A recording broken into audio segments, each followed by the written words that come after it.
Before I begin, I just want to say thank you for allowing me to be able to come before you. And so, before I begin, I want to say a prayer really quickly. And I'll begin by starting like this. In the name of Allah, the Beneficent, the Merciful, surely I turn myself upright to Thee, who originated the heavens and the earth, and I am not of the polytheists. Surely my prayer, my sacrifice, my life, and my death are all for Allah, the Lord of the worlds. No associate has He in this I am commanded. I am of those who submit. I have been greatly unjust to myself, and I confess my faults. So please grant protection against my faults, for none grants protection against my faults but Thee. And guide me to the best of morals, for none guides to the best of morals but Thee. And O Allah, turn away from me the evil and indecent morals, for none can turn away from me the evil and indecent morals. And O Allah, bless Muhammad, and bless the true followers of Muhammad, as Thou did bless Abraham and the true followers of Abraham. For surely Thou art praised and magnified. And O Allah, make Muhammad successful, as Thou did make Abraham and the true followers of Abraham successful. For surely Thou art praised and magnified in our midst. So, this particular episode or podcast is called Taking Control, the Power of Self-Empowerment. And so I want to say welcome back to another episode of King's Corner. I'm your host, Latif. And so we're going to dive into the ideas that empower us to shape our lives, our communities, and our future. I'm your host, Latif. And today we're going to explore a thought-provoking chapter from the book Message to the Black Man by the Honorable Elijah Muhammad. This chapter, entitled Who is That Mystery God, really challenges the way we think about God, spirituality, and self-reliance. So I'm going to break down, how its lessons apply to us today, right here and right now. So let's get into it, right? The Honorable Elijah Muhammad starts off by addressing the concept of a mystery God. And so this idea of some unseen, distant, supernatural being that we're supposed to rely on for help, for salvation. But here's the issue with this, and I know this hits home for many of us. When you're taught that power is outside of you, something mysterious, it's easy to become passive. You start to believe that your fate is in the hands of something or someone else. And what happens then? You stop pushing. You stop striving for more. You wait for help. You wait for change and for something to just happen. And so the Honorable Elijah Muhammad flips that whole idea on his head, where he says that no, God is not some mystery. God is within you. The potential for greatness, for change, for growth is already in your hands. It's not about waiting on anyone or anything. And this is the heart of self-empowerment.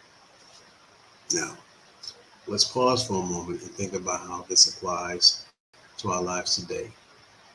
Whether you're a parent, a leader, or just someone looking for more out of life, this concept matters. For example, as I worked on my podcast about living wells, or as I, talk to young people in my life skills training, this idea of taking control resonates deeply.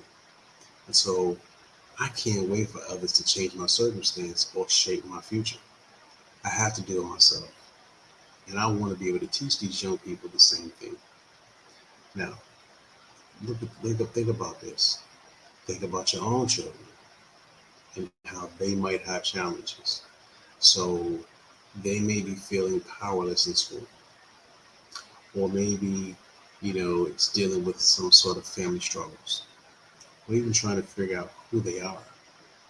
The Honorable Elijah Muhammad is telling us that, they have everything they need within them to succeed, to overcome, to grow. The power is in them, not in someone or something else. It's about helping them understand that they are capable of shaping their own destinies. Now, this just doesn't stop with children or teenagers. As adults, we sometimes fall into the trap of thinking we need someone else to save us or to fix our problems. whether it's financial struggles or, maybe a personal challenge or even some social issues. And, we really can't wait for change. Um, we have to create it ourselves, right? And so, how do we apply this? How do we use this concept for our own lives? Well, it's relatively simple. So, by taking action, taking control of your goals, your plans, your dreams, whether you want to start your business, you want to write that will that you've been procrastinating on, or build that community project, whatever it is, it really begins with you. And so you don't start yesterday, you don't start later on, you don't put it off. You start not tomorrow, not next year, but right now.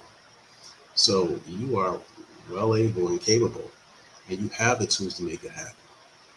The Honorable Elijah Muhammad reminds us that relying on ourselves and understanding the power within is the key to true freedom. So that's the message that I'm bringing to you today, and that's the message that I took away from the reading the chapter. It's about moving from passive waiting to active creating. We don't need to wait for someone else to open the doors. We are the ones who actually could build the doors. And so as we wrap up, think about how you can apply this to your own life. Maybe it's as a parent or searching, or teaching your children about responsibility and self-reliance. Or maybe it's your own personal journey, right? Realizing you have the power to change a situation no matter what's holding you back. And so, lastly, I want to say this. This is very important. And basically, what I'm going to say is thank you for tuning in to Taking Control. I hope this episode gave you food for thought. Remember, the power is within you. I'm your host, Latif, and I'll see you next time as we continue exploring ideas that help us take control of our lives and unlock our potential. Stay strong, stay empowered.